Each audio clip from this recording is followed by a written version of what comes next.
बंधु माने आजिर एही कार्यक्रम को आपण मानक स्वागत। आजिर एही कार्यक्रमटी मीन राशि व्यक्ति विशेष मानक पई बहुत गुरुत्वपूर्ण अटे। तो आपणकर जदि मीन राशि होइथाय तेबे वीडियोटी को स्किप न करी थरे मात्र शेष पर्यंत निश्चय देखंतु। तो आजिर एही वीडियो रे आमे माने जानिबा जे आपणक राशि रे जो शनि 7.5 चलीछि ताहार द्वितीय चरण खूब शीघ्र आपणक राशि रे आरंभ हेबाको जाउछि। तेबे आम समस्त मनरे शनि 7.5 हेउ किंबा शनि 2.5 हेउ एही ना शुणिला मात्र ही आम मनरे विभिन्न प्रकार शंका उत्पन्न होइथाय। आम मनरे बहुत प्रकार नेगेटिव चिंताधारा आसी थाए। तेबे बंधु माने आपण माने जानि रखिबा उचित जे प्रत्येक व्यक्तिक जीवन रे शनि 7.5 आसीबा निहाती जरूरी होइथाय। जेमिति आमे खाद्य खाइबा आम पई जरूरी होइथाय सेमिति ही आम जीवन रे शनि 7.5 आसीबा मध्य जरूरी होइथाय। कारण शनि हेउछन्ति कर्मदाता एवं आमे निज जीवन रे जेउ भली भाबरे कर्म करिथाउ सेही कर्मर आधार रे ही शनि आमको फल प्रदान करिथांती। एवं आमे जेउ भाबु जे मृत्यु परे स्वर्ग को जाइथाउ किंबा नरक को जाइथाउ तेबे बंधु माने आपण माने मन रखिबा उचित जे स्वर्ग एवं नरक दुईटी जाक एहिठारे ही रहिछि। आमे एहिठारे ही स्वर्गर सुख अनुभव करिथाउ एवं नरकर यंत्रणा मध्य अनुभव करिथाउ। तो ताहा मध्य आमर कर्म आधार रे ही आमे भोग करिथाउ।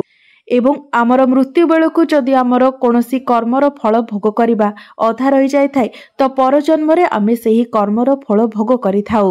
तो आपण माने जदि केबे भाबंती जे मो जीवन रे किछि भी खराब कार्य करे नाही तेबे भी मु काहेकि एते असुविधार सामना करूछि तो बंधु माने हुए तो यह आपणकर पूर्व जन्मर कर्म फल होइथाय। एवं भगवान जेतेबेले आपणकर परीक्षा नै थांती सेतेबेले मध्य आपणको अनेक समस्यार सम्मुखीन कराई थांती। कारण आपण माने जानिथिबे जेतेबेले आमे गोटे चाकरी करबा पई जाय थाउ तो हमको सेमिति रे ही केही गोटे चाकरी देई न थांती। चाकरी करबा पूर्वरु हमको अनेक परीक्षा देबाको पड़ी थाए। से परीक्षा रे सक्सेस हैला परे ही हमको चाकरीटी मिली थाए किमा जे कोनोसी जिनिस आमे अचीव करबाको जाऊ ता पूर्वरु हमको अनेक संघर्ष करबाको पड़ी थाए।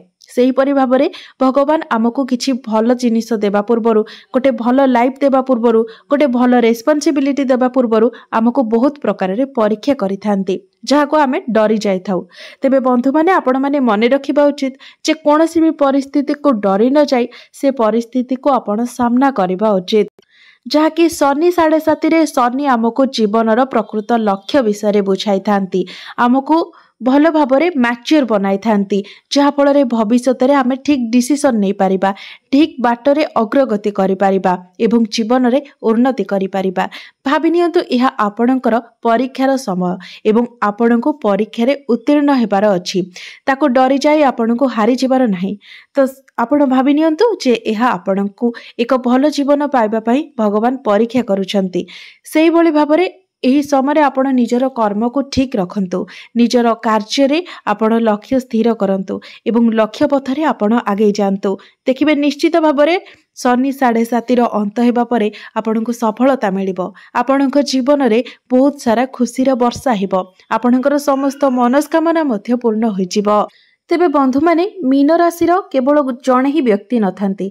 मीन राशि एही संसार रे अनेक व्यक्ति थांती। तेबे सबु मीन राशि व्यक्ति मानक सहित एकापरि घटना घटी न थाए। आमे जदि शनि 7.5 कथा कहबा तो शनि 7.5 रे मध्य सबु मीन राशि सहित एकापरि घटना घटी न थाए। समस्तंको एका भली रिजल्ट मिली न थाए। कारण प्रत्येक मीन राशि व्यक्ति विशेष मानकर जन्म कुंडली रे शनिकर स्थिति भिन्न प्रकार रही थाए। मने रखंतु जदि आपणकर निजस्व जन्म कुंडली रे शनि उच्च स्थिति रे थांती स्वराशि रे थांती तेबे निश्चित भाबरे एही शनि 7.5 मध्य रे शनि आपणको रंकरु राजा मध्य बनाई थांती। आपणको जीवन रे एक पॉजिटिव चेंज आसी थाए। मात्र जदि आपणकर निजर जन्म कुंडली रे शनि नीच स्थिति रे थांती शत्रु गृह रे थांती कोनोसी भी खराब स्थिति रे थांती तो निश्चित भाबरे एही शनि 7.5 मध्यरे आपणको अनेक सारा समस्यार सम्मुखीन हेबाको पड़ी थाए। एवं शनि आपणकर पूर्व जन्मर कर्म आधार रे ही आपणकर कुंडली रे अवस्थित करिथांती। तो शनि जदि आपणकर उच्च स्थिति रे अछंती तो बुझीजिबे जे पूर्व जन्म रे आपणकर कर्म ठीक थिला एवं शनि जदि आपणक कुंडली रे खराब स्थिति रे थांती तो आपण जानि जिबा उचित जे पूर्व जन्म रे आपण किछि ना किछि भूल कर्म निश्चित भाव रे करिसंती जहा फल रे आपणक कुंडली रे शनिकर स्थिति मध्य खराब अछि एवं ताहा आपणको आपणकर कर्मर दंड देबा पई ही अछि तेबे ताकू मध्य आपणको स्वीकार करबा उचित एवं पुनर्बार भूल को दोहराइबा उचित नुहे। तेबे बंधु माने आसुथिबा नूतन वर्ष 2025 मसिया रे 30 मार्च 2025 को आपणकर शनि 7.5 द्वितीय अध्याय आरंभ होइजिबो। तो बंधु माने आपणकर मीन राशि अटे एवं वर्तमान शनि आपणकर द्वादश भाव रे अछंती कारण द्वादश भाव को शनि आसिले ही आपणकर शनि 7.5 आरंभ होइथाय एवं 30 मार्च 2025 को शनि आपणकर प्रथम भाव को चलन करिवे जहा फल रे सही दिन ठारो आपणकर शनि 7.5 द्वितीय चरण आरंभ होइजिबो। 30 वर्ष परे शनि आपणकर राशि को चलन करिवे। तो बंधु माने आपण माने ध्यान रखिबे जेतेबेले शनि आपणकर राशि को चलन करिवे आपणकर प्रथम भाव को चलन करिवे तो आपणकर ओभर थिंकिंग बढ़ी जिवो अजथा कथा को नेकी आपण अधिक टेंशन हेबे अधिक चिंता करबा को लागिबे जे कथार कि किछि मूल्य नथिबो आपण सेहि भली छोट छोट कथा को नेकी बहुत डिप्रेस होई जिवे एवं जेउठारे आपनको सठिक डिसिशन नेबा कथा सेठारे आपण डिसिशन नै पारिबे नाही कारण प्रथम भावटी होइताय चंद्रमा एवं चंद्रमा हेउछन्ते हमर मनर कारक ग्रह जेतेबेले चंद्रमा को ऊपर शनि विराजमान करिथांती तो आपनको मध्यरे ए सब देखा देई थाए। तेबे एकथा म आपनको एथिपाई कहूची जे आपण पूर्वरु जानि नेबा उचित जे आपनको सहित ए सब हेबो तेणु एसबू कथा को लेकिन आपण अधिक चिंता करंतु नाही आपण जेते पारिबे रिलैक्स रहिबा पई चेष्टा करंतु कारण रिलैक्स रहिले ही आपण निजर लक्ष्य रे अधिक फोकस करि पारिबे मात्र जदि आपण अजथा कथा को लेकिन टेंशन होंती तो आपण निज लक्ष्य रे आगे पारिबे नाही आपण निज लक्ष्य रे फोकस करि पारिबे नाही आपण संपूर्ण रूप से पॉजिटिव रहिबा पई चिंता करंतु आपणको सहित जहाँ भी घटना घटुची आपण भाबंतु जे ताहा आपणकर भलो पई ही घटुची आपणको भविष्यत रे भलो हेबा पई ही वर्तमान आपणको कष्टर सामना करबा को पडुची। तेबे बंधु माने एथिपई आपण किछि प्रतिकार मध्य निश्चित भाव में करबा उचित जे हमें वीडियो शेष रे जानिबा आपण जदि एही प्रतिकार गुडी करंते तो निश्चित भाव में आपणको शुभ फल प्राप्ति हेबो। आपणकर वैवाहिक जीवन हेउ प्रेम जीवन हेउ आपणकर कार्य क्षेत्र हेउ आपणकर शिक्षा क्षेत्र हेउ प्रत्येक क्षेत्र रे आपणक मन रे कंफ्यूज क्रिएट हेबो आपणक मन रे एक शंका उत्पन्न हेबो तो एसबू को आपणक निज मन भीतर को आनिबार नाही एसबू को आपण जेते पारिबे अवॉइड करबा को चेष्टा करिवे। मन रखिबे आपण निजर वैवाहिक जीवन रे केबे भी आर्गुमेंट करिवे नाही कारण जदि आपण किछि आर्गुमेंट करूछंती तो यार बहुत खराब प्रभाव आपणकर वैवाहिक जीवन उपरे पड़िबो आपणकर संपर्क उपरे पड़िबो कोनोसी प्रकार रो भी नेगेटिव थॉट्स नेगेटिव चिंताधारा आपणको निज मन भीतर को आनिबार नाही। तेबे आपणको पई गोटे पॉजिटिव रहउची जे आपणकर करियर रे चेंजेस आसीबो आपणकर ट्रांसफर हेबार बहुत अधिक पॉसिबिलिटी रहउची जो व्यक्तिंकर कोनोसी चाकरी नथिला आपण चाकरी रो अनुसंधान रे थिले तो आपणको नूतन चाकरी प्राप्ति हेबार मध्य जोग बनुची एवं जो माने अविवाहित अटंती विवाह बयस होई गले मध्य आपणकर विवाह स्थिर होई पारु नाही तो आपणकर विवाह जोग मध्य खोली जिबा को जाउची जेतेबेले आपणकर शनि 7.5 द्वितीय चरण आरंभ होई जिवो सेतेबेले आपणकर विवाह जोग मध्य खोली जिवो आपणको आपणक इच्छा मुताबिक स्थान रे विवाह होई पारिबो कारण शनिकर दृष्टि आपणकर सप्तम भाव उपरे रहिबो तो सप्तम भावटी होइथाय आपणकर वैवाहिक जीवनर भाव एवं शनि समय को निर्धारित करिथांती अर्थात 2025 एवं 2026 मसिया रे आपणकर विवाह हेबार जोग रहुछि।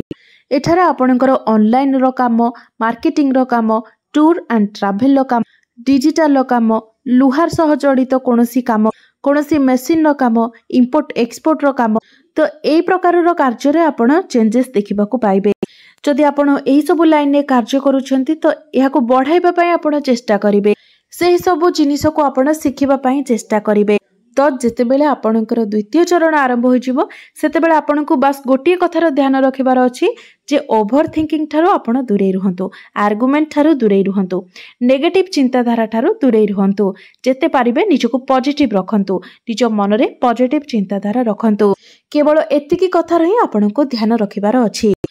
तो जितेबाला आपणकर द्वितीय चरण स्टार्ट हो सेतेबेले शनिकर दशम दृष्टि आपणकर दशम भाव उपरे रहिबो एवं सप्तम दृष्टि आपणकर सप्तम भाव उपरे रहिबो एवं तृतीय दृष्टि आपणकर तृतीय भाव उपरे रहिबो।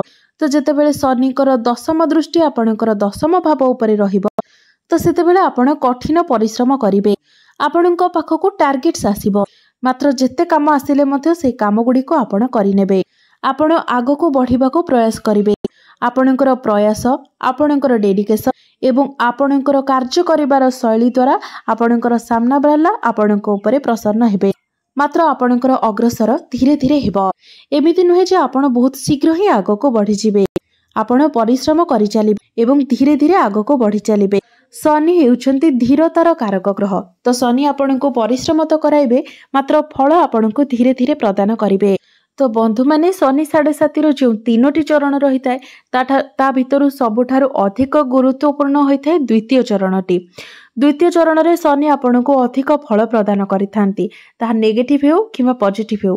तो आपणको बास एतिकी कथार ध्यान रखिबार अछि आपणको कोनोसी भी क्षेत्र रे तरबरिया भाबरे कोनोसी डिसिजन नेबार नाही ता आपणकर प्रेम जीवन रे हेउ वैवाहिक जीवन रे हेउ कार्य क्षेत्र रे हेउ किबा शिक्षा क्षेत्र रे हेउ कोनोसी भी क्षेत्र रे आपण तरबरिया भाबरे किछि भी डिसिजन नियंतु नाही एवं निजर क्रोध एवं जिद्दी उपरे मध्य आपणको कंट्रोल रखिबार अछि कारण शनि आपणकर प्रथम भाव को आसिले आपणक मध्यरे जिद्दी स्वभाव देबे फालतू कथा रे ही आपण जिद होई जिवे आपण जिद्दी करबा को लागिवे एवं नाराज मध्य होई जिवे। तो ए सबु कथा प्रति आपनको विशेष ध्यान देबार अछि एवं शनिकर दृष्टि जेतेबेले आपणकर दशम भाव उपरे रहिबो तो आपण नुआ नुआ जिनिस को सिखिबा को लागिवे बहुत किछि जिनिस आपण जानिबा को पाइबे जहा फल रे ही आपण मैच्योर होई परिबे बहुत नुआ नुआ लोकंक सहित मध्य आपणकर संपर्क बढ़िबो नुआ नुआ रेस्पोंसिबिलिटी आपणक ऊपर को आसीबो तो एठी आपणकर रेस्पोंसिबिलिटी बढ़िबो आपणकर कार्य क्षेत्र को नेकी हो किबा आपणकर परिवार को नेकी हो आपणक ऊपर को अधिक रेस्पोंसिबिलिटी आसीबो। तो बंधु माने आपण रेस्पोंसिबिलिटी को डरी जानतु नाही कारण मु प्रथमरु कहि सारिछि जे कोनोसी भलो जिनिस मिलिबा पूर्वरु आपणकर परीक्षा निया जाय थाए तो वर्तमान आपणको रेस्पोंसिबिलिटी मिलुछि अर्थ आपणको पई एक भलो भविष्यत रहिछि आपण जदि सेही रेस्पोंसिबिलिटी को भलो भाबरे पालन करंती तो निश्चित भाबरे भविष्यत रे आपणको पई एक आरामदायक जीवन अपेक्षा करी रहिछि। तो जहाँ भी आपणको जीवन रे आसुछि ताको आपण हसी हसी स्वीकार करंतु भगवानकर इच्छा माने आपण से जिनिस को स्वीकार करंतु कारण ताहा प्रकृत रे भगवानकर इच्छा ही अटे। मन रखिबे एही समय आपण पार्टनरशिप रे आखि बुझी विश्वास करिवे नाही जदि आपण पार्टनरशिप रे कोनोसी बिजनेस स्टार्ट करबा पई चाहुचंती तो बहुत भाबी चिंती आपण डिसिजन नियंतु तेबे बंधु माने आसुथिबा समस्या गुडी को दूर करबा पई एवं शुभत्व को बढ़ाइबा पई प्रत्येक दिन आपण शनिकर बीज मंत्र जप करबा उचित जे पर्यंत आपणकर शनि 7.5 समाप्त न होईछि से पर्यंत प्रत्येक दिन आपण शनिकर बीज मंत्र 108 थर जप करंतु प्रत्येक दिन आपण निश्चित भाबरे हनुमान चालीसार मध्य पाठ करंतु यह आपणक पई बहुत जरूरी अटे एवं प्रत्येक दिन आपण उदित सूर्य को तंबा पात्र रे जलार्घ्य मध्य अर्पण करंतु एवं प्रत्येक दिन आपण चंद्रमांकर बीज मंत्र मध्य 108 थर जप करंतु। तेबे बंधु माने आपणकर जीवन मंगलमय हेउ एहा ही ईश्वरंक निकटरे मोर प्रार्थना। धन्यवाद।